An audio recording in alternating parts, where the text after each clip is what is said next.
कुछ लोग मैं मानती हूँ कि इस तरीके की बातें कर रहे हैं कि मैंने कोई गद्दारी कर दी, तो मैं उन लोगों को सीधे सीधे ये बोलना चाहती हूँ कि गद्दार कौन होता है।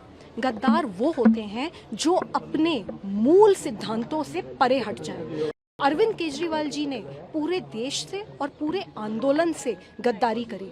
उन्होंने जब अन्ना आंदोलन शुरू करा तब उन्होंने ये कहा कि ये सारे के सारे जो कांग्रेस के नेता हैं, ये सारे के सारे सपा के नेता, ये सारे के सारे जो आज का ऑपोजिशन है, इन सब के नेता सारे भ्रष्ट हैं। अरविंद केजरीवाल जी क्या कहना चाहते हैं कि वो जब किसी के साथ खड़े हो जाएं तो उसके ऊपर से सारे भ्रष्टाचार के टैग हट जाते हैं और वैसे लोग भ्रष्टाचार हैं। तो क्या ये गद्दारी नहीं है? मैंने भाजपा सिर्फ और सिर्फ प्रधानमंत्री मोदी जी और होम मिनिस्टर अमित शाह जी के कामों से प्रेरित होकर करी है। जब हमारे देश पे पहलगाम में आतंकी हमला हुआ तो ऑपरेशन सिंदूर के द्वारा प्रधानमंत्री जी ने दुश्मन के घर में घुसकर वहां पर हमारी सेना ने आतंकी अड्डों को मार गिराया, सब पूरी तरीके से ध्वस्त कर दिया। कितने आतंकी मारे गए। इसी तरीके से देश में आज नक्सलवाद पूरी तरीके से जड़ से खत्म हो चुका है। वो भी प्रधानमंत्री मोदी जी के वजह से ही है, अमित शाह जी की वजह से ही है।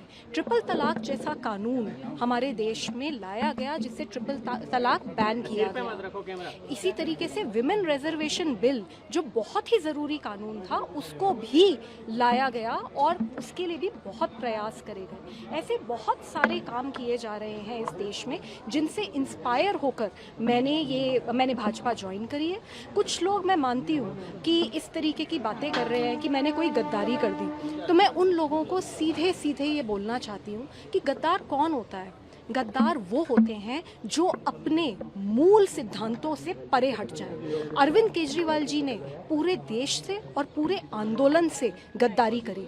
उन्होंने जब अन्ना आंदोलन शुरू करा तब उन्होंने ये कहा कि ये सारे के सारे जो कांग्रेस के नेता हैं, ये सारे के सारे सपा के नेता, ये सारे के सारे जो आज का ऑपोजिशन है, इन सब के नेता सारे भ्रष्ट हैं। उन्होंने कहा कि मुलायम सिंह यादव जी भ्रष्ट हैं, लालू प्रसाद यादव जी भ्रष्ट हैं। उन्होंने कांग्रेस के नेताओं को भ्रष्ट बताया। मैं अब ये जानना चाहती हूँ अरविंद केजरीवाल जी से कि शरद पवार जी अब भ्रष्ट हैं या नहीं? क्या लालू प्रसाद यादव जी भ्रष्ट हैं या नहीं? मुलायम सिंह यादव जी भ्रष्ट हैं या नहीं? क्योंकि अरविंद केजरीवाल जी ने तो इन्हें भ्रष्ट बताया था और उसके बाद वो उनके साथ हाथ मिला लिया। और आज मतलब अरविंद केजरीवाल जी क्या कहना चाहते हैं कि वो जब किसी के साथ खड़े हो जाएं तो उसके ऊपर से सारे भ्रष्टाचार के टैग हट जाते हैं और वैसे लोग भ्रष्टाचार हैं। तो क्या ये गद्दारी नहीं है? अरविंद केजरीवाल जी ने ये कहा था कि मैं अपने छोटे बच्चों की कसम खाता हूँ कि मैं कभी कांग्रेस ज्वाइन नहीं करूँगा, और फिर भी उन्होंने कांग्रेस ज्वाइन करी। तो क्या ये गद्दारी नहीं है? क्या अपनी महिला कार्यकर्ता स्वाति मालीवाल को अपने ही घर में बुरी तरीके से पिटवाना और उसके बाद उसके ऊपर प्रेशर बनाना कि वो अपनी कंप्लेंट वापस ले ले, क्या इसको गद्दारी नहीं कहते?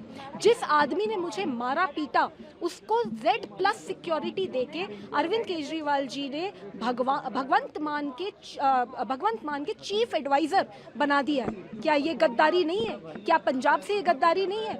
आज भी पंजाब सरकार का इतना बुरा हाल हो रहा है कि पंजाब सरकार के जितने भी पैसे हैं, जनता के जो पैसे हैं, उनके ऊपर अरविंद केजरीवाल जी अय्याशियां कर रहे हैं। शीश महल 1 बनाया, फिर शीश महल 2 चंडीगढ़ में बनाया, अब शीश महल 3 फिर से दिल्ली में बना रहे हैं। क्या ये गद्दारी नहीं है?